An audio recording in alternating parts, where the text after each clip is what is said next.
What is up everyone, it's Emily and welcome back to my channel.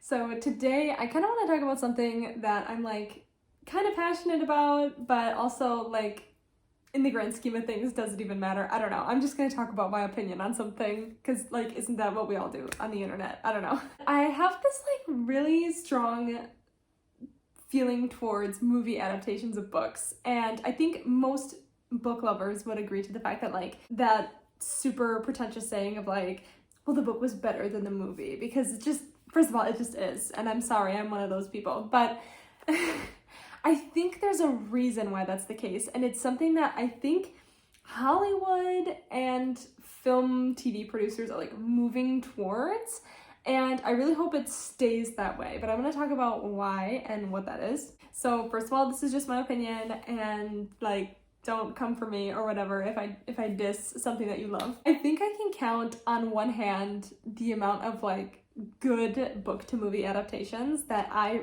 have personally read both the book and seen the movie. So obviously there's probably more out there, but the three that I can think of is Holes and The Hunger Games, the first one in particular, and maybe Catching Fire, but mainly just the first movie book, and also Fight Club, which I know is so bizarre, but the movie adaptation of the book is actually almost flawless. But yeah, that's it.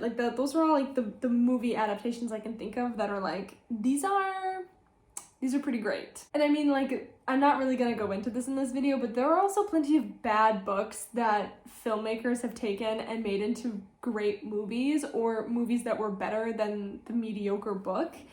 That is something that does happen, but I'm gonna talk about what I want to focus on is great books that are made into mediocre or just bad movies. So I think what happens is we take a book that's 200 pages to 800 pages sometimes, and we try and compress that into 2.5 to 3 hours. 3.5 if you're really pushing it.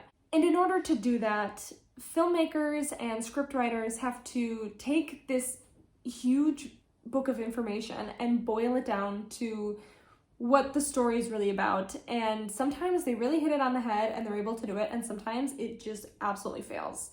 And in order to boil those things down, sometimes characters have to be cut, plot points have to be cut, important scenes have to be cut, and it makes the story maybe translate well to screen, but it doesn't keep the same intention and essence of the book.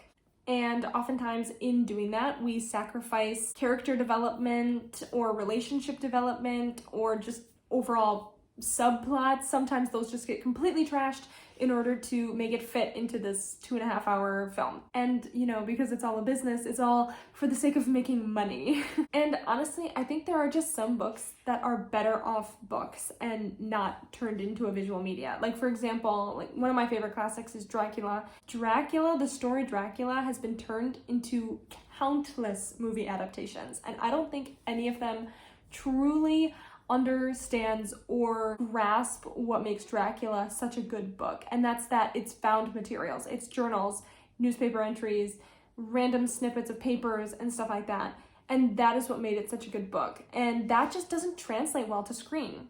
And yet, because there has yet to be a good adaptation of Dracula, they keep doing it over and over and over again. I mean, thankfully, I don't think there's been an adaptation that recently, but the fact that there have been so many and yet none of them are able to really get it right, I mean, I think says something. And then you have books that would make amazing movies and they just completely flub it up, like Percy Jackson. And what a train wreck of a movie adaptation that was. I mean, Rick Riordan has come out and been this is offensive to him, basically, because they didn't take any of his ideas for the script. They didn't use his anything, and I think it just goes to show hello, you have a whole built-in fan base when you make a movie, and yet you don't even keep the integrity of the book in the first place. It's just, sometimes they just get it so wrong, it's horrible. And it's not even a good movie by itself, in my opinion. I don't think Percy Jackson and the Lightning Thief was a good movie at all, and they just took an amazing story and book and turned it into just this atrocious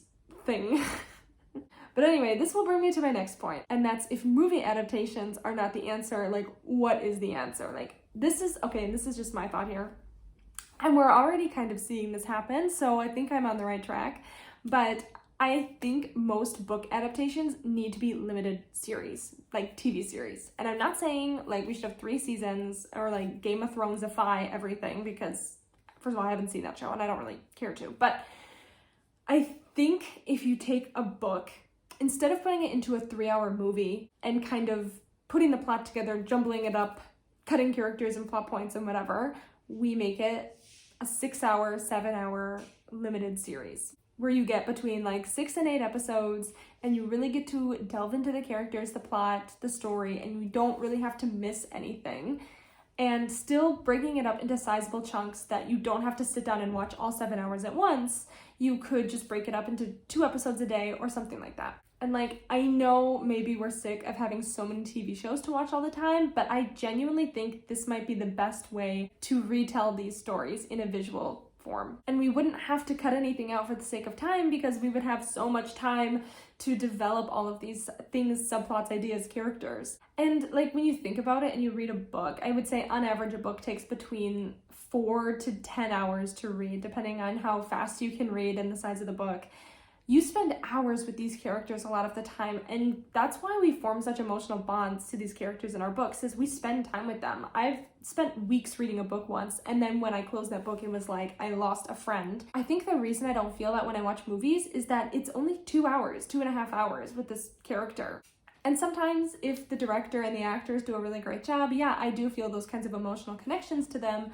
But I think it would have a much larger impact on people if we got to spend that extended amount of time growing with these characters and seeing them develop. Now, all of this being said, there are some books that I think do translate well to a movie and are fine with a 2.5 hour screen time.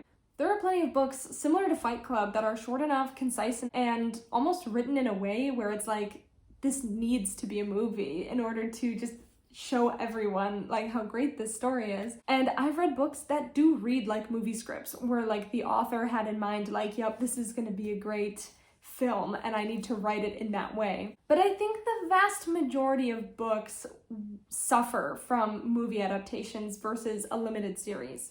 I mean, there is no right or wrong answer to this. These are just thoughts that I have. I'm pretty passionate about it. I talk about it all the time when people talk about taking books to movies, and I'm just like, can we stop with that? Because there's just better ways to do it. But I want to know what everyone else thinks down below in the comments. Do you kind of agree with that, or are you really sick of seeing these limited series that take forever to watch? Actually, I almost prefer that to longer TV shows, because like, I don't always have the patience to sit through 12 seasons of a TV show or something like that.